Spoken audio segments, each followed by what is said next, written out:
All right, so we ended last time with this graph that shows how the concentration of carbon dioxide has increased over the last 60 years. And that's really important to know, but you should be thinking, well, how do we know that means that the planet is actually increasing at unprecedented levels? We only have 60 years of data, and that's a really important question.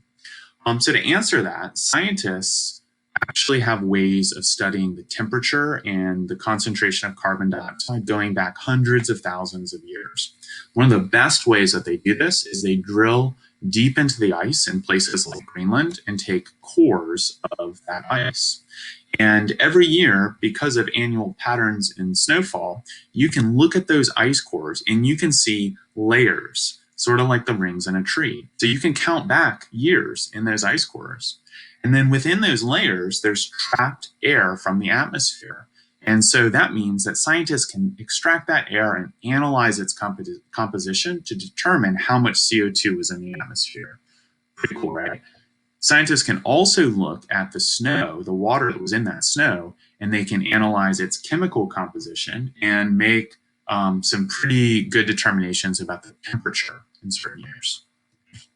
We also study trees. The rings in very old trees give a record of all kinds of climate conditions.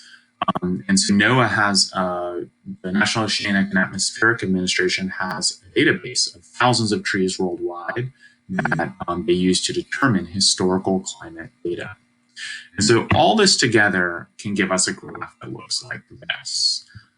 So this graph shows us in the dark blue concentrations of CO2, and in the light blue, temperature.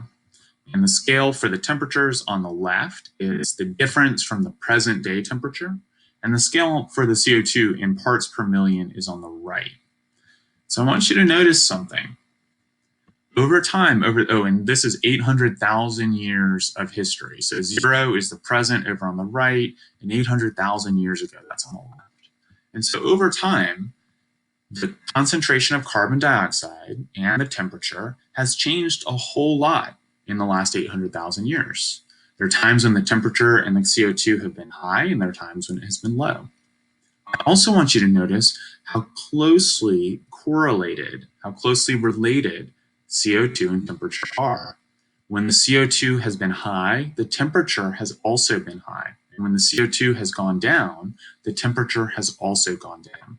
And that's the greenhouse effect that you studied last week.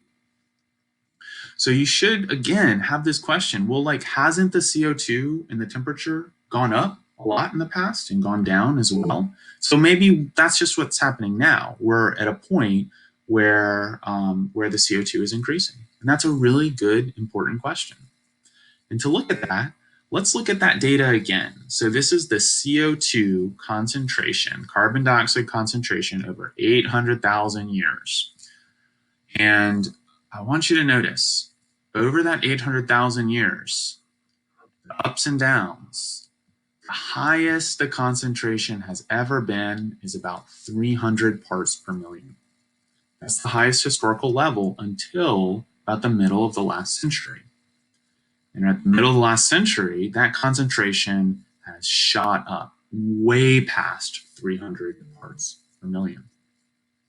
So again, I want you to think of that first graph that we saw, the second graph, the second animation, the CO2 concentrations. We started that animation at around 350 parts per million.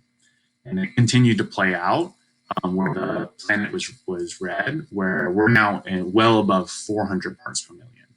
So we know from 800,000 years of climate data that the concentration is higher than it has ever been.